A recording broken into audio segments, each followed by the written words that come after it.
Hey there, Grumpy Old Fart here. This is a compilation video of some of my greatest hits. Hope y'all enjoy them. Magical research. Now, in Advanced Dungeons & Dragons, one of the more humorous aspects for a dungeon master is watching as player characters struggle with researching spells and creating magic items. First thing you want to do is read up on the rules for these efforts. They are in the Advanced Dungeons & Dragons Dungeon Master's Guide on pages 114 through 119. I've been playing Dungeons & Dragons a long time. I started in the 70s. I started running Dungeons & Dragons in 1979. I still run Advanced Dungeons & Dragons with my family. And we have so much fun here. The first time my son tried to research creating a magic item, oh, it was hilarious. My son is no fool. He's a good player. I raised him. I've taught him everything I know about running games. He's getting the experience so that he can. He runs a game with his friends. And I tell you what, he is just so smart. But you don't know what you don't know. And researching how to create a magic item, the story of his, it was just hilarious. Seeking out people who knew what they were talking about, who weren't going to shaft him and this and that. Oh, it was hilarious. Now, I'm going to break this up into two different parts here. The first is spell research. Spell research is easy. It's old hat to even a first level wizard. One of the things that they teach trainee wizards from day one is research. That part is only time consuming. The fun part there, if they're researching new spells, the fun part there is role-playing the player character, gathering the research materials and the books necessary to build their library. It's a foregone conclusion that adventuring wizards don't carry a library with them. Public libraries are not suitable for spell research. They've got to be wizard libraries. Researching in another spellcaster's library is costly, probably at least as much as building a library, and may increase the research time because it's not your library. You know what I'm saying? It's not their library. Now, once spell research is done, what is an adventuring wizard to do with his or her library? It's my firm belief that this conundrum is why portable holes were invented. They're useful for storing all kinds of stuff, and for a wizard, if you're going to carry around your books, a portable hole has got to, I can't think of a better one right there. Now, the real fun begins when a player character tries to manufacture an original magic item. Be sure you read through the section in the Dungeon Master's Guide on magical research on pages 114 and 1 through 119. Pay particular attention to the very first paragraph under Fabrication of Magic Items, including potions and scrolls, on page 116. Discovering the procedure for creating magic items should be the basis for a mini adventure, or at the very least, a story arc for the spellcaster. If you give them the answers, they won't have to work for them. Where's the fun in that? Such a mini adventure or a story arc is an integral part of the game. Do not deprive your players of such enjoyment. If you allow them to do it too easily, you're taking a big part of the game away from them. You should allow them to explore that. Let them make mistakes. Let them waste the money, waste the time. Let them role play that out. Above and beyond everything else, regardless of the pain and the frustration and agony that they experience in the mini adventure or story arc, do not let them unbalance your game. Players will do that at every opportunity. They want... The thing about a wizard, especially a wizard, other spellcasters too, but primarily a wizard, they're researching power to become more powerful. It's inherent in a wizard to want more power. Bigger artillery for the group would be the noble cause. But you know they want the power. You know they do. Bigger and badder spells. Okay? Do not let them unbalance your game. At given half a chance, they're going to jump on it, and they'll throw your game into chaos. I did a video on, I want to say, homebrew spells. Go and watch that one. If you allow them to, they will one spell will unbalance your game. You have to be very careful what you allow them to create, because if you allow them to, a good example was, I have a friend named Corey. He's a good guy. He's a real good guy. But we were playing in a game, and we were the spells he was researching. The smallest one imploded a star. Yeah, that wasn't happening. That's an absolutely ludicrous example, but you understand my point. They'll do that if you give them half a chance. That's all I'm saying. So when they want to do magical research, let them figure out how to do it. That's the main thing. Let them build their library. Let them do it. Make that part of the adventure, part of the game. And for whatever you do, do not let them unbalance your game, especially with a magic item that blows up towns or whatever the fuck. Because you know they will. They will in a heartbeat. I'm just saying. Magical treasure. I've been playing Advanced Dungeons & Dragons since the 70s. I've been running it since 1979. And all that time, I have seen and used a plethora of different magic items in the game. We're going to take a little bit of different tact here. Who remembers the very first time in-game when you slew a big bad and liberated your first magic item from the dead foe? Do you remember the wonder, the excitement, the mystery of trying to figure out exactly what the treasure item was? What that treasured item was? All right, I'm going to shatter a lot of illusions here. But believe me, I would not divulge this bit of history without a good reason. I want to use it to contrast what should and should not be done. When I first started, I was playing with a guy named Bill, and Bill was, oh my God, a bad dungeon master. He was really bad. You could write a book on how not to be a dungeon master by playing with him. Okay. The first time I killed a foe and took his magic sword, as I recall, Bill, the crappy dungeon master that we had, said, "You find a +1 sword." I asked, what do you mean +1? I was new. This is the first time I ever played, right? I said, what do you mean +1? He replied, "It's a magic sword." That was it. My friend Jesse, another player in that game, explained what it was and how it worked. My first experience acquiring a magic sword was accompanied by the wonder, excitement, and mystery reserved for a Spam sandwich. I resolved all those years ago that in my games, magic would be special, and my players would never have to endure that level of ho-hum revelation. A fancy sword may or may not be magical. One will need to use Detect Magic, Identify, and possibly other spells to determine exactly what it is. I've done videos on that. As a dungeon master, mystery is your ally. When a player has to work to discover exactly what they've acquired, it has more value. If the magic items all have labels and the player characters automatically know what each item is, you're robbing your players of a huge part of the game. Years ago, I'll give you an example here. Years ago, one of my players got exceedingly lucky in combat with one of my major henchmen. Out of 6 rounds of combat, that little twerp rolled 5 critical strikes. My henchman was dead before he could retreat. Consequently, he got the villain's sword. The little twerp got the villain's sword. I'd worked the sword up as an intelligent sword that resisted being identified. It provided false information when the wizard tried to identify it. And over time, the sword was able to possess the player and turn his alignment to lawful evil. The sad part is that he was the de facto party leader. As the sword slowly supplanted his identity and turned him evil, the rest of the players simply didn't notice. Eventually, the player characters ended up working for the big bad villain, and they didn't even know it.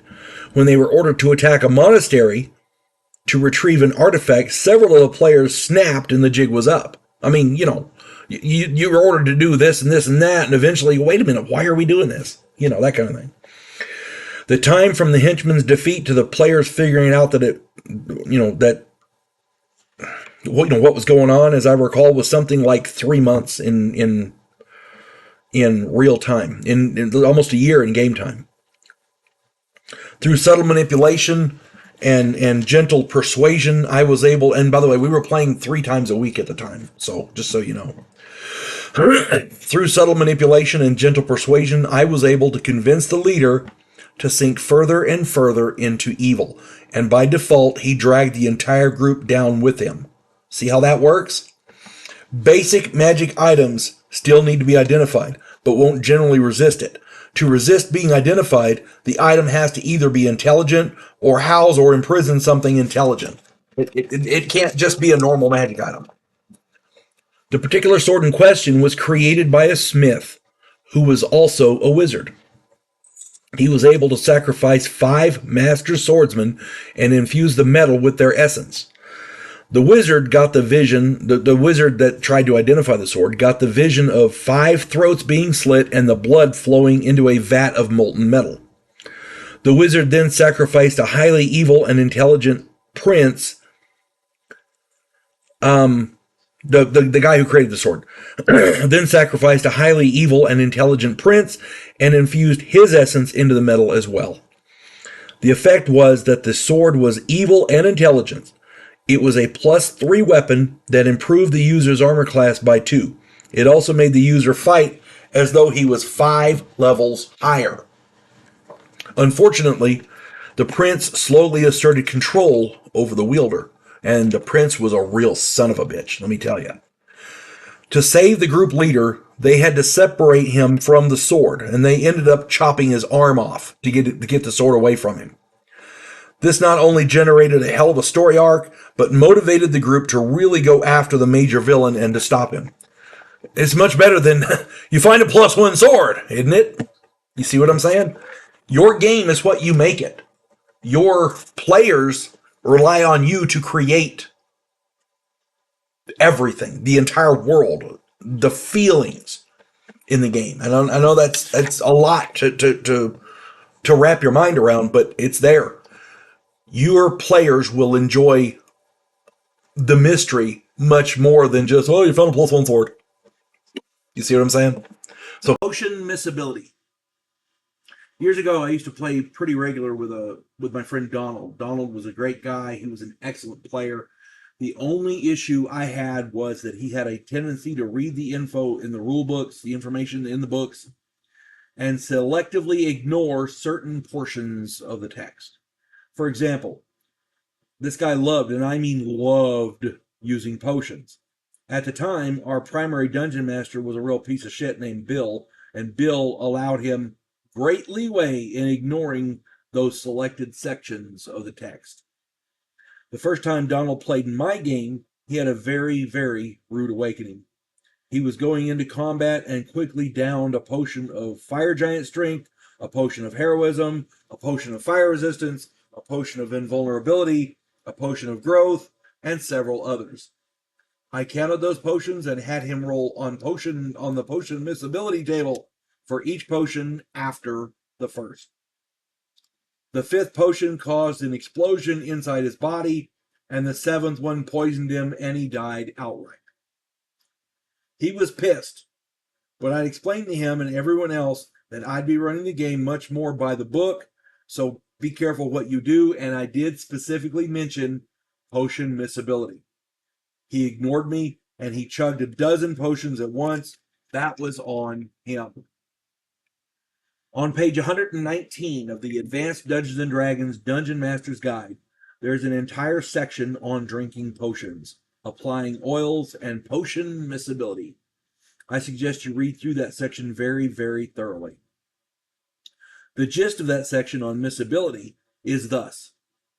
Anytime more than one potion is mixed or drunk simultaneously, there is a possibility that they won't mix well. Bad things can happen. The alchemists who fabricate such potions do not coordinate their ingredients. Sometimes the ingredients for the same potion can be substituted by different alchemists. Medusa snakes for cockatrice blood, for example. That kind of thing. When you're looking to petrify something. Sometimes different potions fabricated by the same alchemist have ingredients that don't mix well together either, even though they were made by the same guy. Remember, if he could make a potion that had growth, fire giant strength, invulnerability, flight, and speed, and a dozen other effects all at the same time without any side effects, why would he make separate potions? You see what I mean? The chart on page 119 is very reasonable. It gives roughly about an 8% chance of bad results. There's roughly a 55% chance of all the potions working as desired. So it's not a cruel or a vicious chart. It's pretty reasonable. If any of your players decide to play mix and match with potions to give, that they found, ask them to roll a D100 for each potion after the first one. They'll learn real quick to be careful. I know Donald did, because that only happened once. After that, he was very careful. He still liked the potions, but he was careful. He was much more careful, and that's what you need in first edition. Because I did a video a while back called "Accidental Deaths." Check that out. Yeah, in first edition, you can die accidentally. One of the things that really gets a player is a treasure chest, because that's where the treasure's kept, right? It's also great bait when you want to bring a player character in who just has to get that last copper piece. It's great bait for pulling him in to get him with a trap, to kill him, or to try to kill him. Some of my favorite traps to throw at players use treasure chests as bait. One of the old standbys is the floor is an illusion. They see the chest on the other side of the room. They go running in and they fall through the floor into whatever, spikes or whatever. Or it's a really deep pit and they just fall for a minute solid and, they're done.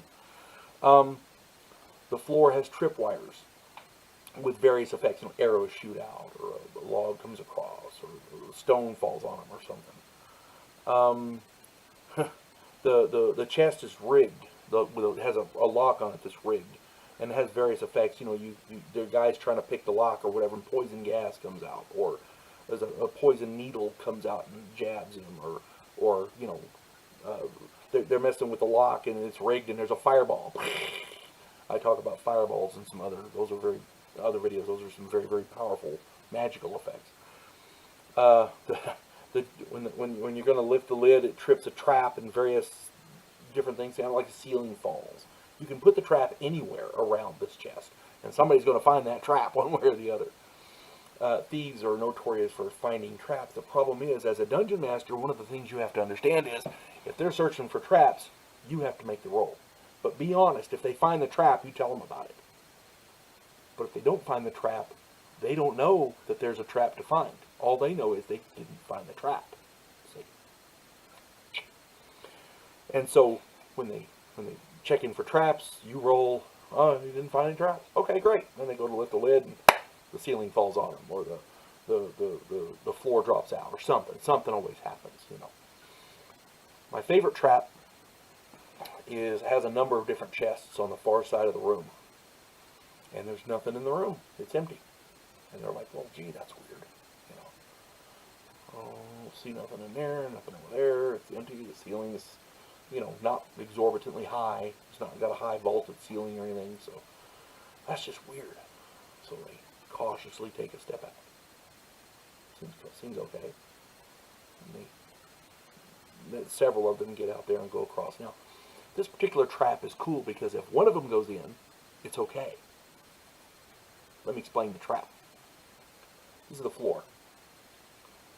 At this end of the room, there's chests piled, heavy chests filled with, and you can fill them with gold, because if they get this gold, they certainly earned it. Filled with gold. Okay? The door's over on this end.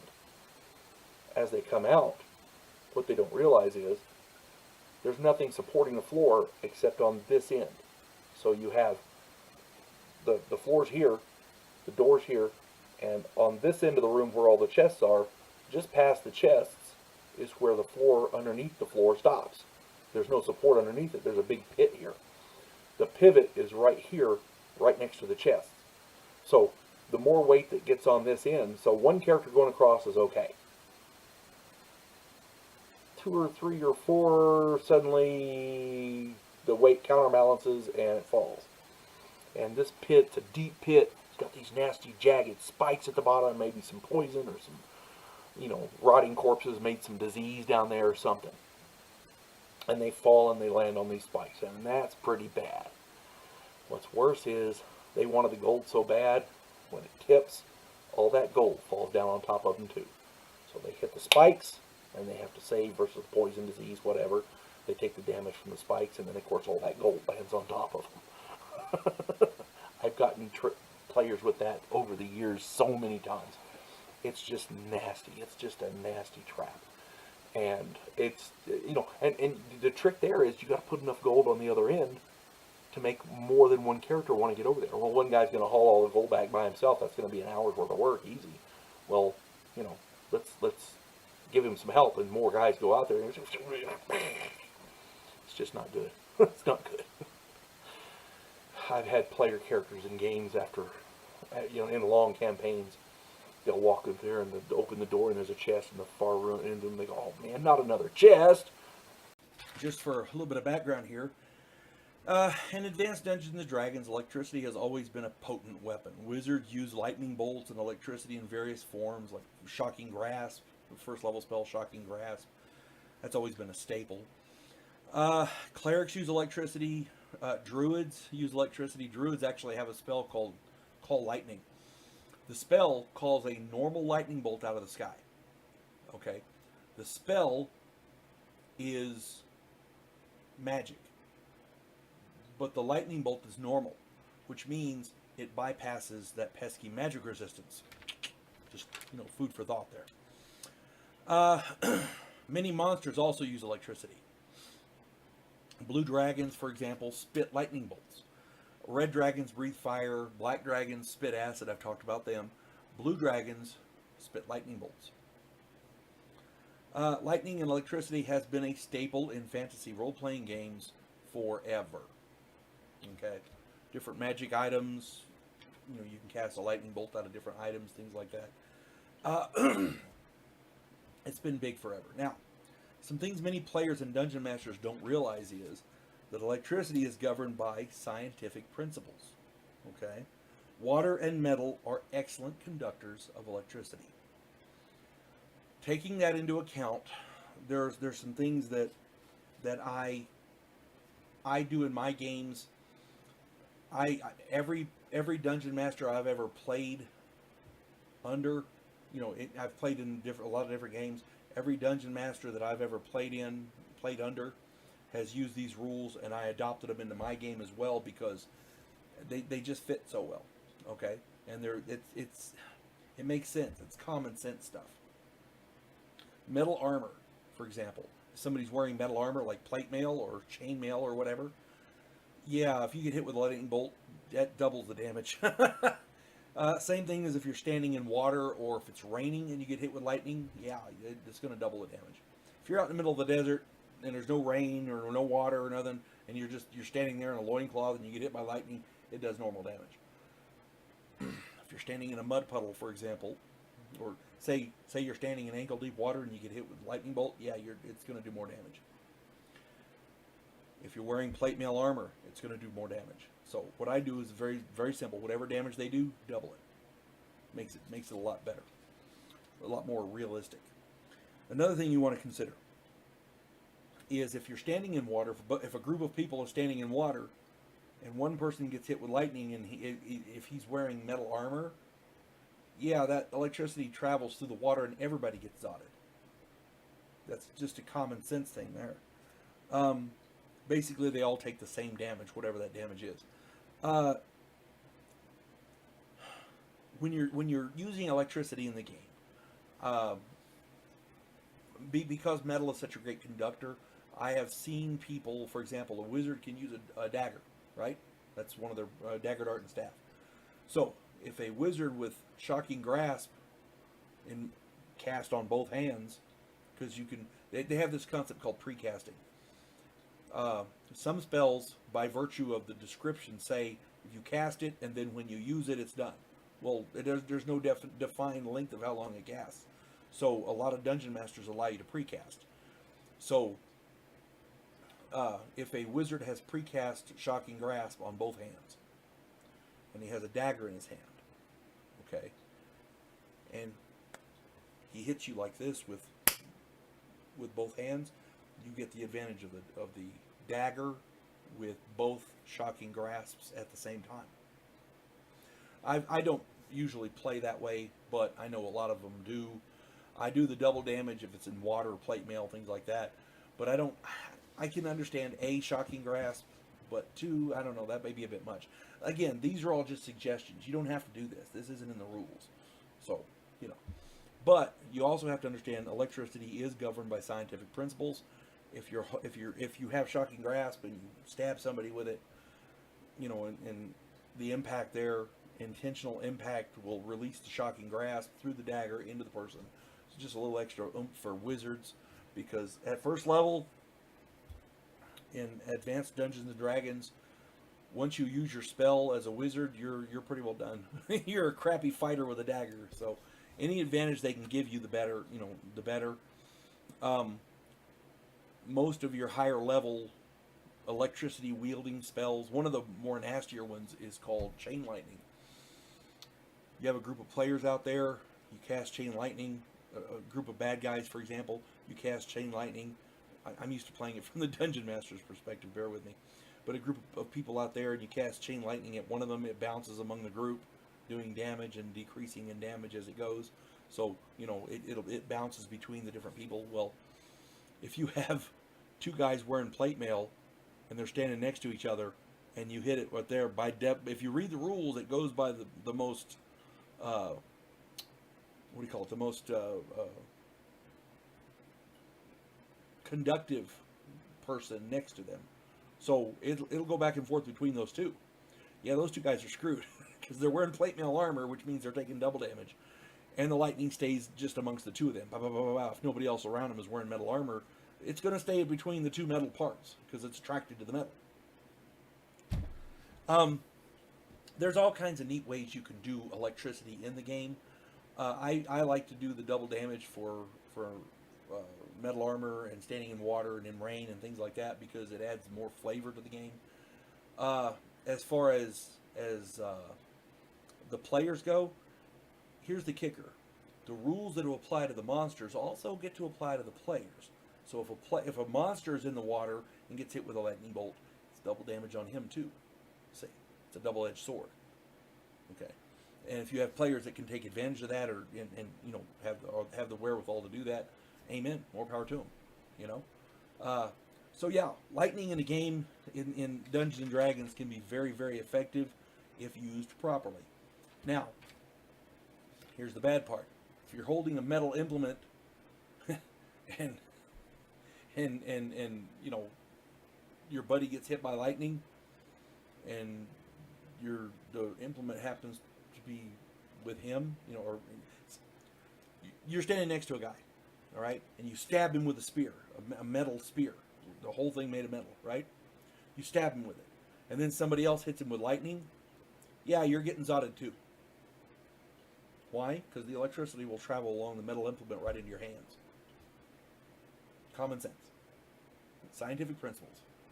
But anyway, a quick perusal of any science book will tell you these facts, and maybe some more that I'm not aware of. And if you can put some stuff in the comments, amen, God bless you. I'll consider them. My contention is anything you can do to spice up the game and make it not so... just add different flavor to the game, okay? That's the beauty of Advanced Dungeons & Dragons over the later editions. The later editions kind of ruled and regulated everything to death. It was right there. You had rules for everything. Advanced Dungeons & Dragons didn't have so many rules. So the Dungeon Master could make the game his own. That's why I prefer it. That's just me. Die rolls in tabletop role-playing games determine everything. From character stats like strength, intelligence, wisdom, dexterity, etc. To hit and misses. You know, did I hit that guy? Did I not hit that guy? You know, did he dodge? Whatever. To savings throws.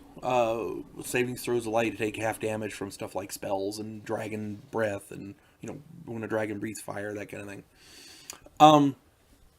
Generally speaking, most tabletop role-playing games have different stats and things like that, but they're all determined with dice. Do you remember when you were a kid on the playground playing war or guns or whatever? Bang, I got you. No, you didn't. You missed. Yeah.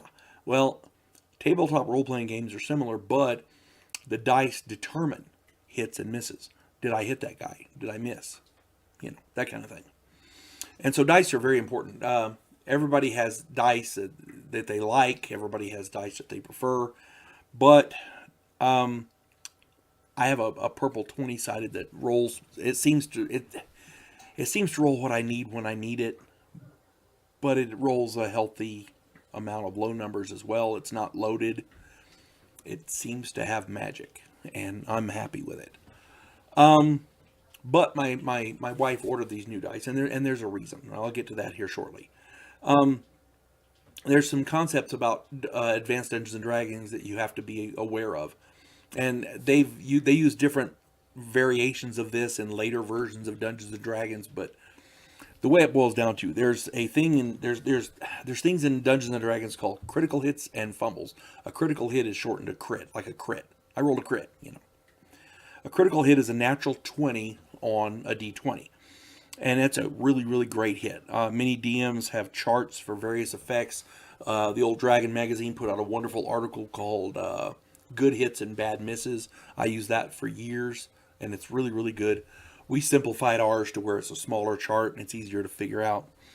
But we're planning on redoing that because some of the early ones, even though you only slip and fall, you're stunned for X amount of rounds, and that's not good because it gives the bad guy a free shot and he can kill you easy. It may as well be a death sentence. Fumbles, on the other hand, is a natural 1 on a 20-sided die. And for those of you who don't know or haven't seen my other video, a 20-sided die has 20 sides. That's numbered 1 to 20. A 10-sided die has 1 to 10. 20-sided die, 2 10-sideds for determining percentiles, and then there's a 4, 6, 8, and 12. Okay? My wife did these. She's awesome. First tattoos I ever got. First time I ever trusted somebody with a sharp object. Okay. At any rate, a fumble, when you roll a natural 1 on the 20-sided die, is called a fumble, and it's a catastrophic miss. It's just really, really bad. It's one thing to swing and miss the bad guy. Oh, I didn't quite hit his armor class. I missed. No big deal. Try again next time. But a fumble, that has some bad consequences. Like I said, you can slip and fall and be stunned. You can slip and fall. You can drop a weapon. You can hit a friend. You can hit yourself. You can kill yourself. You can kill your friend. We have a chart that we roll on. Oh, I critted. Okay, it's great. How much damage did you? Boom, boom. Oh no, I fumbled. Roll on that chart as similar. How badly did I mess up? That kind of thing. Basically, everybody loves to crit the bad guy. Nobody likes fumbling. Nobody likes fumbling. I had a friend. He's a really great guy. His name's Randy. He had some of the worst die rolls imaginable. He fumbled at the worst times. We had a role-playing game where it was a kind of a sporting role-playing game, and he lost every single time he played until he accidentally won the world championship. So, my friend Kevin, from Have Fun Storming the Castle, same guy. He also rolled a lot of fumbles. I mean, he had his dice were bad. They did not like him.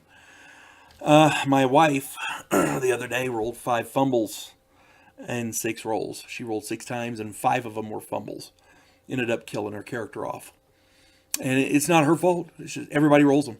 You can't get away from them. They're there, The character she had before that died because of fumbles as well. So, yeah, she got these new dice. And, you can't blame her. She got tired of doing more damage to herself than the monsters did. And so she's fired her dice and got new ones.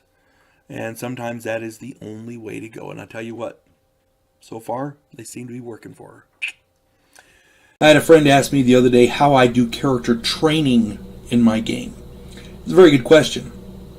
And no, I'm not talking about paper or litter box training, although for some players that might not be a bad idea. Player characters, when they gain enough experience points, they reach the next level. They're supposed to find a non-player character of the same class, but of a higher level, to train them for their new level. I always found that weird because if you're in a remote area, spelunking a dungeon or out in a desert or whatever, it may be hard to find somebody of the same class. I'm just saying. So the character still earns experience at that level. He may surpass 2 or 3 levels and then have to go back to town and train like the Dickens for a year or more. I never liked the way they did training in Advanced Dungeons and Dragons. And I got to be honest, in my game, I never make the player characters undergo training unless it's for a specialized skill or for a skill that isn't directly related to their class. For example, a fighter who wants to gain weapon specialization, he has to find a master to teach them. A fighter can gain weapon proficiency. That's easy. You practice. Specialization is a whole different critter. Double specializing takes it to a new level. If you're a fighter and you're good with a sword and you know how to use a sword and you want to become specialized, you got to find a sword master to teach you. That's where training comes in. Learning a new language, for example, in the game. You can hang out with people of the same language for a year and learn the language that way, or you can find a tutor, somebody to train you in that language. Learning other skills like archaeology, first aid, brewing, construction, milliner work, fletching, that kind of thing. You have to learn those. Those are skills you have to pay to learn. I always felt that a player character who gains the experience for the next level has learned what he needs for that next level by on-the-job training. Now let me explain. The caveat to this is that I don't award experience points according to the book. I give experience based on participation, logical thinking, role-playing, and the obstacles or monsters overcome. The more they use their skills and play their character, the more experience they earn. Therefore, their on-the-job training makes up for not having to find a trainer and spend the time learning. Also, the amount of experience that I give is well below the amounts prescribed in the book. By the time they compile enough experience to reach the next level, trust me when I say they have earned it twice over. My reputation in the game is that any player character in my game who reached 10th level has bloody well earned it. And I don't mean that. I'm not English. I said bloody well because they fought for it. Okay? There was blood spilled getting that experience points. I had a friend, he was playing in somebody else's game, and he invited me over and to play in this other guy's game, and that was cool. I don't have a problem with that. Another one of my players brought a character over, and I had never met this other dungeon master before. But my friend said, hey, he runs a good game, it's very similar to yours. Okay, great, no problem. So he went, I went, and another one of my players went. This other player had a character of the appropriate level already, and the other dungeon master asked him, okay, you have this other character already made? Let me see it. And he's looking at it and he goes, well, okay, whose game did you play in? And he said, oh, I played in Lynn's game. Oh, well, hell, that's okay. And I said, well, what do you mean? I'm not, I'm just a dungeon master. You should vet everybody, right? And he said, all around town, people say that if you've gained a certain level in your game, meaning my game, then they had earned it twice over. Because of the experience he gives and how difficult the game is, how challenging the game is, he earned it. So, any character that was generally played in my game up to whatever level could be transferred to anybody else's game, no questions asked, because they knew how I ran my games. Most people didn't play to that level. Most dungeon masters didn't require that level of play. But it was nice to know that I was well respected in the gaming community. If you want to use the training rules in the game, check out the Dungeon Master's Guide on page 86. Everything you need is there. It's very thorough. I don't use that, but that's just me. Okay? Again, in my game, I give out less experience, and anybody who gains the experience to go to the next level in my game has earned it. News and rebellions.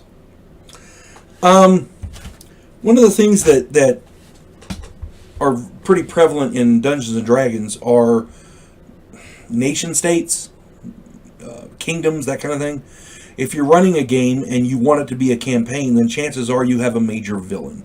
Many times these major villains want to take over the world or the country or whatever. They want political power. These major villains generally have henchmen, which you probably will design yourself, and that's fine. Major villains will want armies to conquer this area, the world, the nation, or whatever territory is in question. Your major villain has many, many options. He can hire mercenaries, which mercenaries generally don't come cheap. Unless they're part of a guild and you can get them at a cut rate price. He can make political alliances. The problem with that is most evil people in such alliances generally abhor sharing power. So at some point there's going to be some backstabbing. And that can be part of your game too. They can secretly subvert the military. Some officers are not happy with the status quo and desire new leadership, which of course will better appreciate the officer and heap upon him or her higher rank and rewards for his or her service. There's a lot of people who think they deserve more. It's that simple. And these can be turned to your villain's cause. Slaves can be purchased and promised freedom for their service. If there's slavery in your world, then yeah, that's a viable thing. Criminals can be promised freedom for their service. So that's another way to look at it. There's got to be prisons, right? The disenfranchised can be promised better living conditions and higher wages for their service. Many can be conscripted. Many homeless people, many poor and disaffected, they're quite happy to serve for food and money and like that because they need it. Okay. Guilds. Thieves guilds can be hired and bargained with. Mercenary guilds can be hired, usually at a better rate than individual mercenaries. Merchant guilds are always looking for better tax rates and better business deals. They can also finance a portion of your villain's army and expenses. Teamsters are good for smuggling arms, men, and other goods, and they work well with merchants. They've already got a working relationship. Assassins guilds are good for eliminating specific pesky opponents. As a matter of fact, one successful assassin can eliminate the opposition leadership altogether. If the king dies, his successor might be more open to discussions. The successor might even be controllable. Border tribes can be hired for muscle. Maybe the local orc, goblin, gnoll, bugbear, or barbarian tribes aren't happy about their trade deficit, because generally they don't come out well in a lot of trades. So nobles. Maybe the prince has no problem eliminating his older brother and becoming the crown prince. You never know. Stranger things have happened.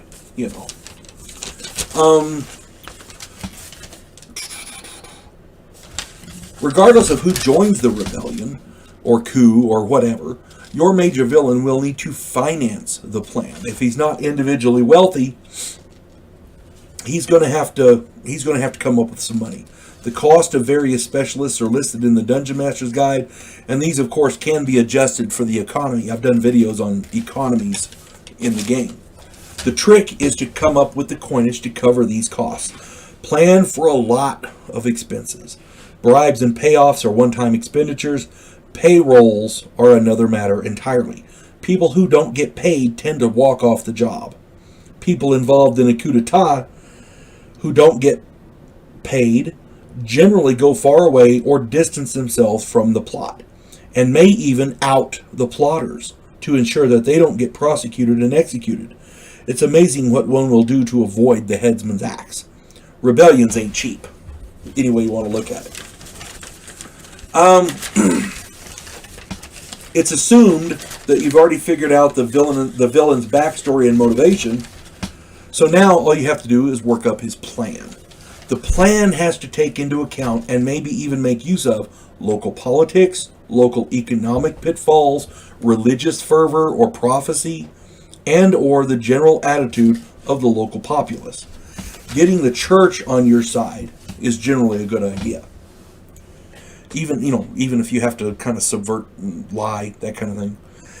It will be far more difficult to organize a rebellion in a prosperous kingdom whose citizens are fat and happy than it will in a poor kingdom ruled by a despot whose citizens are starving and miserable. It's hard to get fat and happy people to change the status quo. You know what I'm saying? If your villain wants to conquer a prosperous kingdom, he might want to consider a propaganda campaign to turn the citizens against the ruler. Rumors of degeneracy, theft, necromancy, infidelity, brutality, lies, etc. might just get... it might be enough. You never know. And if successful, then a revolt might be possible. If not, then some other plan must be considered. And your villain has to take all this into account. He's got to have multiple avenues of approach for this. A silent coup where the transition of power seems legitimate might be more appropriate. Give you a little bit of context here. In 1963, Lyndon Baines Johnson came to the presidency because some, quote, lone nut killed President John Fitzgerald Kennedy. That lone nut was then murdered in public on national TV by a man who ran a nightclub and had ties to both the underworld and to at least one prominent congressman. Whatever else you might think of that situation, those are facts, and a transition of power did occur. Remember, the first rule of assassination is to kill the assassin. Dead men tell no tales.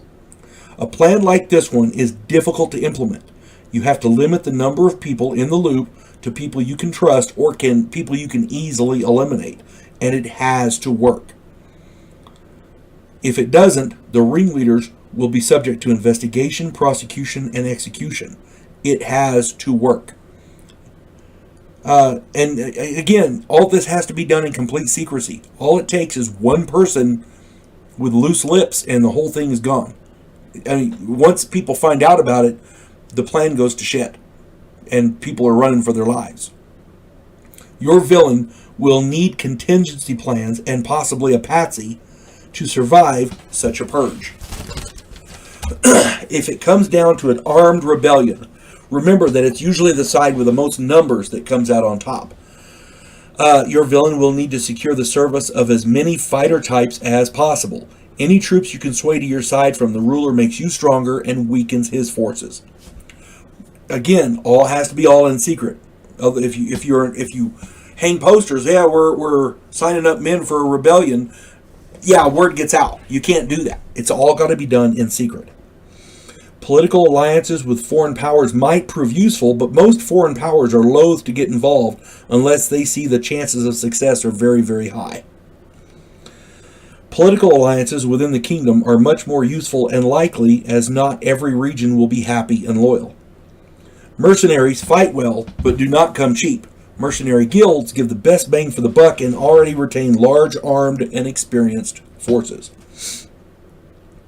Wizards act as force multipliers and powerful artillery and sometimes air power, okay, because they can command large beasts. Slaves and criminals can be easily pressed into service with the promise of freedom. As I said before, disenfranchised people, homeless, beggars, poor, etc., may not be the best fighters, but they're plentiful in number and work cheap. They'll swell the ranks of your armies. Swaying the temples gives you clerics and paladins and will convince the population that your cause is a just one. So you could actually get volunteers going that route. The video got a lot longer than I had intended to be. Merchants, as allies, have contacts in foreign lands. They can easily import troops, weapons, and equipment with the help of teamsters. They'll have to be smuggled in. You know, if the merchants are bringing in large groups of soldiers, somebody's going to start asking questions. So they've got to be smuggled in. That's where your teamsters come in. Thieves guilds have contacts in foreign lands and can help smuggle in arms and equipment and people. Thieves on a battlefield also don't suck. Thieves on a battlefield can be quite effective. Assassins can be employed to eliminate specific key opponents. Tribes of barbarians, orcs, goblins, gnolls, bugbears, ogres, and hill giants make excellent shock troops. Many of these tribes will help for the promise of future considerations. Most of them will work pretty cheap. One final note. Try to turn as many of the ruler's loyal underlings as you can. If these turncoats are in the enemy ranks, they make a nice surprise in the opening moments of the battle. If not, they can act as spies to pass along information and battle plans. Conversely, if your players want to overthrow an evil ruler, then this information also applies. Just remember that an evil ruler can generally trust no one, or at least very few of his underlings. Secrecy is paramount if you're overthrowing someone. You cannot have somebody talking. The minute somebody even that they get the hint that there's going to be a rebellion, word will get out. Trust me, everybody will be talking about it. There's an old adage in the intelligence. Every person you tell is going to tell 10 people, and every person they tell is going to tell 10 people each. So, yeah, you don't want loose lips. As far as these evil rulers, they usually have what's called a secret police, and it can go by many different names. But a secret police ferrets out traitors, and it's always effective. Loyal underlings are usually ruthless and cruel, and they're paid well, so keep that in mind. They usually have a larger army than is necessary for the control of the population. Citizens are encouraged and bribed to inform on or rat out other citizens for disloyal comments and actions. High taxes and tariffs are necessary to support the police state and the huge military. It just goes on and on. Torture and brutality are common. What all of this boils down to is that most citizens will be fearful of joining a rebellion or even helping any of the rebels out. The guilt by association has gotten more people executed than actual treason historically speaking. Whole villages have been wiped out just to set an example. That's not uncommon. So when you're running your bad guys, especially if he's an evil king and he has power, this is the kind of stuff that he's probably going to do because it's been done in real life throughout history. If your players are planning on overthrowing this guy, an evil ruler, a secret inner circle with a secret meeting place and a secret communication system is essential. Learn what a dead drop is. Learn what codes would be useful. Cryptography, not cryptology. Cryptology, that's animals. Cryptography, codes. If you plan to use a rebellion or coup in your campaign, plan accordingly. A few notes jotted down may not suffice. Remember, if it were easy to oust a ruler, anyone would do it, and it would probably have already been done, especially if he's a bad guy. And again, I'm not trying to tell you how to run your game, and all I'm doing is giving you advice and ideas from somebody who's been playing a really long time. I've been playing this game. I've been running it for over 40 years. I've been playing since the 70s, and whenever I try to get a game going with a significant plot like this, my players enjoy it so much because you've put the thought into the backstory. You know what the cogs in the wheel are doing, and it helps the players to get into the feel of what they're doing. They have to be in the moment. If they're not, you haven't done your job. That's just the truth of the matter. All right, in Advanced Dungeons & Dragons, many times, your players will want to enter an occupied fortification, be it a tower, blockhouse, a mansion, a cave system, whatever. Or maybe even a full-blown castle, who knows. The defenders of said fortifications, even with a minimal modicum of a tactical intelligence, will have set up defenses. And you have to keep this in mind depending on the fortification. if the player characters are breaking into a mansion to steal something, be it treasure or a map or an item, whatever, the person in that mansion will want to defend that thing. They'll want to hide it, whatever it is. They'll want to hide it. They'll want to protect it in a vault or in a hidden room, hidden doorway, that kind of thing. Here's the difference between a mansion and a fortification. A mansion is used. People in mansions have fancy guests that like to come in. So having walls with armed guards and blah, blah, blah may not be exactly socially acceptable for them. So you got to keep that in mind when you're designing these defenses. But by the same token, you can't just let the PCs walk in. Okay, so what I geared this for is a fortification with the intent to keep armed military people out. That's what most castles and towers and fortifications are. A mansion is generally designed, I mean, you're going to have guards and you're going to have defenses, but they're going to be a little different. This is your fortification out in the wild. Okay? The general has a map in his safe and the PCs want to get in and get it, or whatever. Here we go. First line of defense. The primary objective of these defenses must be to keep the attackers out, to prevent entrance of the player characters into the place. Barring that, the secondary objective must be to create obstacles, kill zones, and death traps with the intent to eliminate as many attackers as possible to force their retreat. The first step in any defense of a fortification is guards. Guards and scouts. I kind of lumped them together here.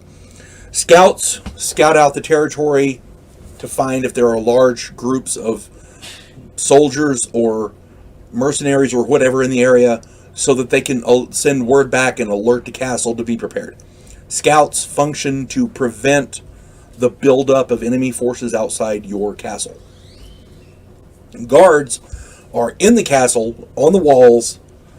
Their thing is, oh crap, look, there's a whole bunch of guys over there coming this way. Warn everybody. That's their job, to raise the alarm. Anytime player characters are wanting to sneak into a place, the first thing you got to do is avoid the scouts and eliminate the guards. Period. If you don't do that, you're creating problems for yourself.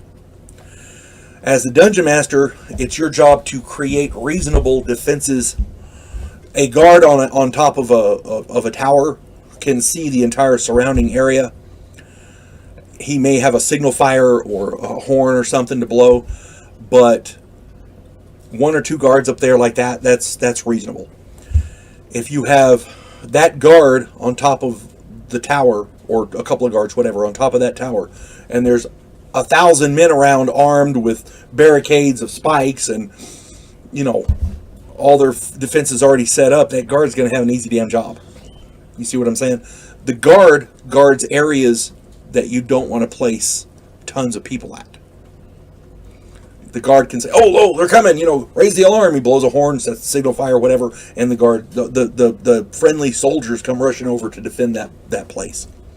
Okay? Or they wake up and grab their armor and put it on and get their weapons ready and blah, blah, blah, blah. That's the purpose of a guard. All right. Main gate. Anytime you enter a fortification, there's generally a main gate. The reason being, you want to create an entryway for large groups of people. Archers and other missile weapons from the walls and over the gate, along with boiling oil, fine heated sand, etc., to make even attacking the gate entrance as difficult as possible. These defenses here can include trenches with spikes, moats, and other barriers. Excuse me.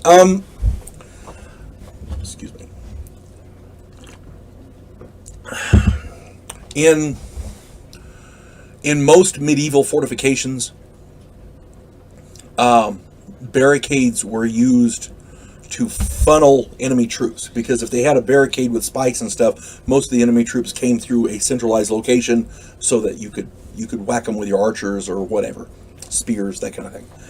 Limit the areas of approach. In World War I, it was found that machine guns paired with simple barbed wire turned avenues of attack into kill zones. Soldiers had to stop to cut the wire, and while they were bunched up, the machine gunners just mowed them down. Entire companies were wiped out like that. The same principle can be applied with fencing and masked archers. These guys coming in, whack them with the arrows. Okay, arrows are wonderful.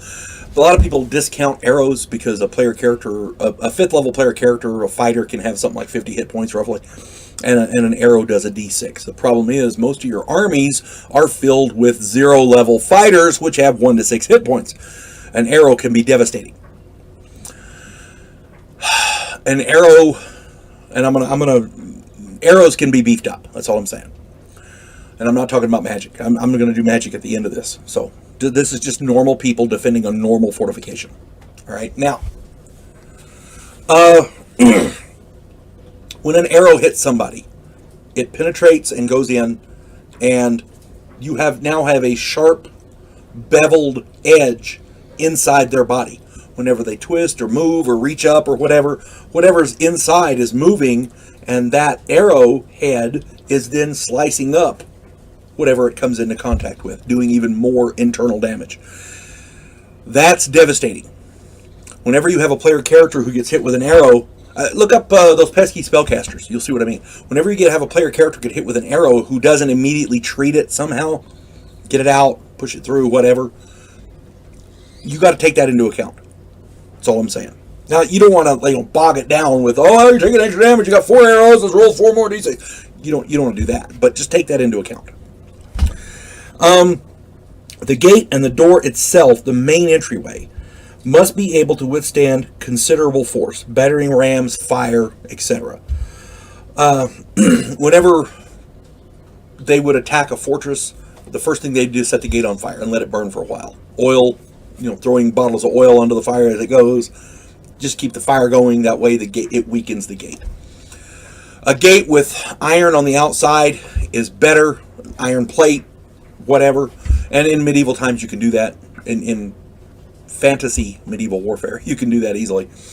But the reason they do that is so that the fire won't weaken the wood. If it's a stone entryway with a heavy stone slab that drops as the gate, that's even better. I'm just saying. Boiling oil burns the attackers. A lot of times when they're out there with the battering ram trying to get through the main gate, up above they'll drop boiling oil on them. If you've ever accidentally touched the oil in a deep fryer, if you've ever worked fast food, that shit hurts. Imagine that being poured all over you. Okay, that's not good. And here's the kicker. Oil burns.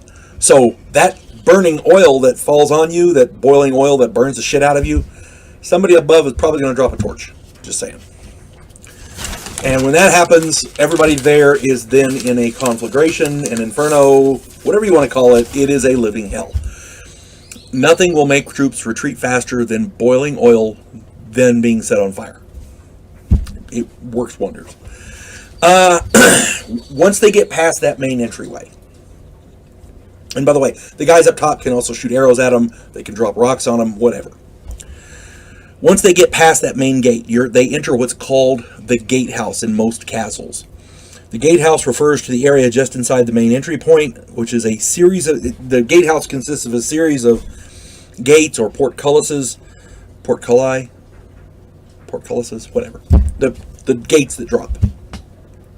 And these will keep the attacker stationary while defenders launch attacks from above through what are called murder holes. They've got holes designed for this. They've got a hole in the ceiling above the gatehouse. So you've got the gate, the main gate. They get through that. They get into this area. So this is outside. They've gotten through this main gate here. They're inside. There's a portcullis. They're trying to get through. Above in the ceiling up here, there's a hole, and this is called a murder hole. It's got a steel grate set in it so that they can't climb up through. But the gates, the holes are wide enough so they can shoot arrows down. They can pour more oil down there. They can drop torches, whatever. It's called a murder hole. Murder hole for a reason. It's so you can murder people. The sides of these gatehouses Sorry, doggy emergency. The sides of these places also have... Sorry. You can't do anything about the dogs. Along the sides of these entryways, this gatehouse, where the enemy has broken through the main gate, and they're in here and they're trapped and they're trying to get through the portcullis. You got the murder hole above them where the guys are shooting at them and all. Along the sides, they have arrow slits, tiny slits where the guy can shoot arrows at them. Okay, so yeah, the idea is to create a kill zone there. Now, these kill zones can eliminate dozens of attackers. The more gates and portcullises the attackers have to penetrate in this area, the more kill zones are created. Normally, they have 2 or 3. Most gatehouses have 2 or 3. I've seen a castle in Norway, the plans for a castle in Norway, I don't know if it was ever built or not, but it had 6. I'm just saying. Now, portcullises are especially effective because defenders can spear attackers through the holes when they try to lift the heavy gates. These defenders can then retreat back behind the next portcullis or gate or whatever once the attackers are able to start to lift that one. Okay, you stab them until you can't do it anymore, then you retreat back behind the next gate or portcullis. It just creates more death and destruction. Once the attackers get inside the walls, a good defensive organization will create containment areas inside the walls where attackers are bottlenecked into narrow egresses or small yards where archers, slingers, and spearmen can rain missiles down on them. Escaping one of these zones just puts the attackers into another kill zone, then another, and another. A series of courtyards that can be shut off and isolated is brilliant. And I've seen this in ancient fortifications, and it's brilliant. A conscious effort by the defenders to prevent cover or concealment in these areas and make it as difficult as possible to exit these areas is almost a necessity.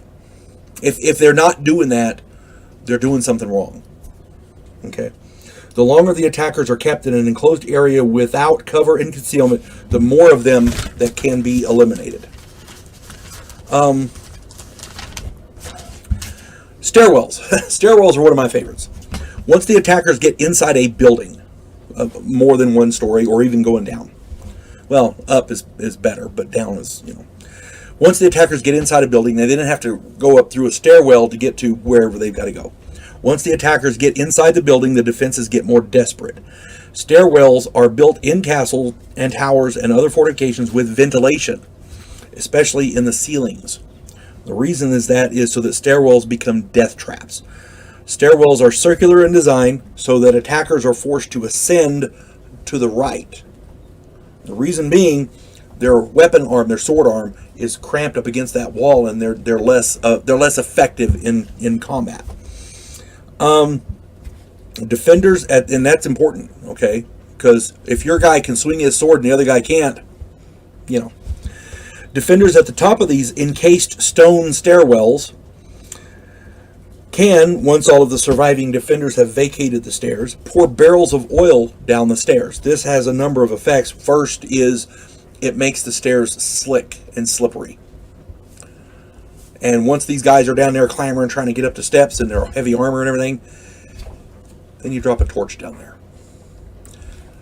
The entire area becomes an inferno. Fire is a very effective tool in defending these stone encasement, these stone stairwells. Burning them to death it's not pretty, it's not nice, but it's effective.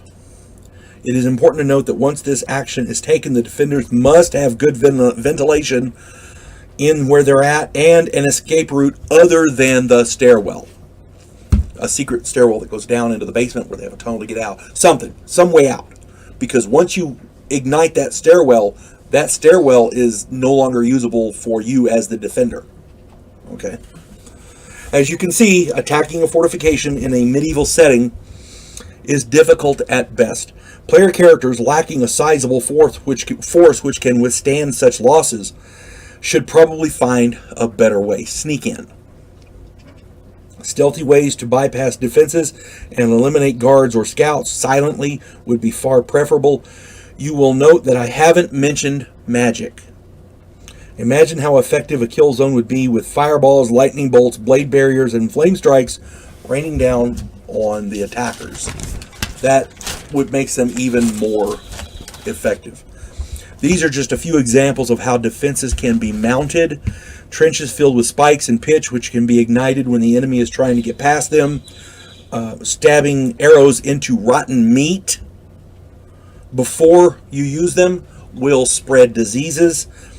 Fine sand heated in cauldrons and then thrown from the walls onto armored attackers gets inside the armor and it burns. It forces the attackers to remove their armor, makes them less effective. There are so many. There are as many defensive tactics as there are stars in the night sky. Defensive tactics are limited only by the materials at hand and the imagination of the defenders. There's a region siege warfare became so popular. You attack a medieval castle with your army, you lose a lot of that army. It's designed that way. Siege warfare, what it does is it prevents food and other resources going in and out. It prevents escape. The people inside starve. Or eventually they're going to run out of supplies and either have to give up or mount an attack, in which case you've got them. You see, you don't have to go through the castle defenses to get them. They're coming to you. If they surrender, all the better. Because then you can work out a deal and suddenly now their guys are joining you. You see what I'm saying? It works out. How to attack fortifications and castles. Before we begin, let me say that no two castles or fortifications are alike. Terrain and locations are all different, so any kind of comprehensive, how-to manual would be difficult at best. And when you get into underground fortifications like drow elves and dwarves and things like that, it's just ridiculously different. Any such manual would be so voluminous as to fill a library by itself. Therefore, this video will make several assumptions. First, the fortification has thick, high walls, and the attackers have no means of breaching them. We are in an outdoor setting, not an underground setting. Underground settings, you have to deal with the defenders being able to tunnel different directions. It's simply not possible to lay siege to an underground fortification. If they have a reasonable supply of food and water, they can just tunnel a different direction, and you can't stop them. The defenders have adequate personnel to defend with. All the fortifications are manned. They have rotating shifts so that the troops stay fresh. They have plenty of food and water, that kind of thing. The attackers have comparable technology and weapons to the defenders. Nobody has a significant technological advantage. Both sides are adequately supplied with weapons so that neither are lacking, likewise food and water. Now, the whole point of a siege is so that the defenders run out of food and or water. But, that goes without saying. But to start out with, both sides would have significant amounts. Both sides are aware of the other. Nobody's being surprised. And last but not least, this is an advanced Dungeons and Dragons medieval world, which means there's magic. First off, read everything you can on siege warfare. That is very, very important. Now, on siege warfare, not only the how-to manuals, but the texts, things like that, but historical examples as well. There have been some sieges that were laid on castles that lasted for years. And sometimes it's a necessity because the defenders have so many supplies that they don't need to leave. And that's the whole point, is getting them to surrender. Barring the ability to breach a gate or somehow find a hidden entryway, siege warfare is virtually the only way to go. Player characters will not want to lay siege and wait it out. I have never known any player characters who said, yeah, let's lay siege to it. Not once, ever. I've been playing for over 40 years. Not once have they ever said that. They will want to heroically climb a wall or find a hidden tunnel. to gain access. This would be far preferable to them and to you. Just remember, stealth is paramount in such operations. It only takes one guard to sound the alarm. Once the alarm goes up, the player characters will either have to retreat or face a running battle through the castle to achieve the objective. Opening the gate, stealing whatever item they're after, or holding some important noble hostage, like that kind of thing. Whatever the objective is, a group of 8 player characters versus an entire castle is not good odds. At least not for the player characters. You give me, as a dungeon master, you give me 1,000 bad guys, I'm going to roll a buttload of crits. And crits hurt. I don't care who you are. If it comes down to siege warfare, all of the standard considerations apply. But there are a few new things to worry about in an advanced Dungeons and Dragons world. Any medieval fantasy setting where there's magic, you got a whole gambit of other things to do. And there's 1,000 different things that a wizard can do. I'm going to concentrate on the main one, in my opinion. Wizards can teleport in and out. Magical gateways can seriously undermine the effectiveness of any siege. Remember, the purpose of a siege is to prevent supplies from getting in and important people from getting out. Wizards can toss that plan in the garbage quick. What you need to do, as the attacker, is find a way to prevent those wizards from working their magic. If you lay siege and you're going after an item, the wizard can take that item and teleport to a whole different location and you have no idea where it is. Same thing with a person. If you're looking to take a person hostage or capture somebody, a bad guy, whatever, wizard can teleport him away. If he's the wizard, he can teleport away. My contention is teleportation changes all the rules. What you need to do is prevent those wizards from using their magic. This is going to be grotesque and disgusting, and I'm sorry. But you have to prevent those wizards from sleeping.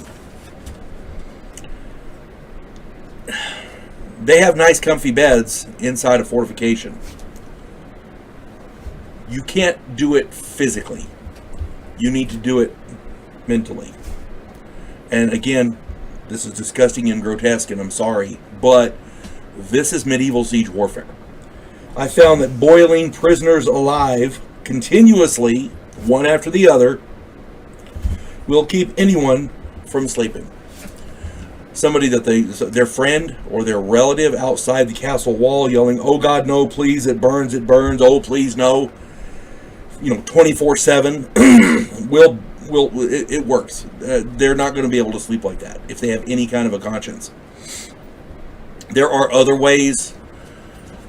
I used to play under a dungeon master named Matt, and that was his favorite freaking way. Matt was single-minded and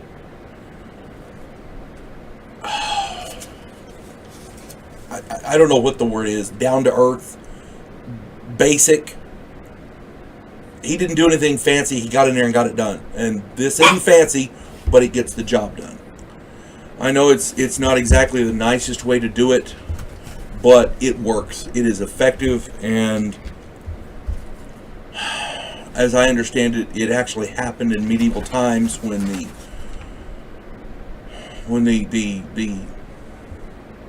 objective was to capture somebody, a noble or whatever, capturing his favorite cousin or his son or whatever, and boiling them alive outside the city walls tends to make them give up. It keeps wizards from sleeping too. That's all I'm saying. Again, not the nicest thing in the world, and if you can think of other ways, put them in the comments. I'm sure there's other ways. This is just the way that Matt used to do it to us all the time. It was annoying as hell, but it works. The other objective, the other way you can keep them from working their spells is simply to assassinate them. This might be the best way to go in the long run and save your players some mental scarring. But send groups, possibly the player characters, into the castle and simply kill them. This can be particularly dangerous and is not guaranteed to work, but it keeps them from teleporting people out and supplies in. Remember, gross but effective.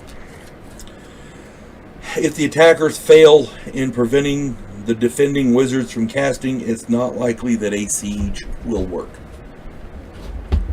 It's just not happening.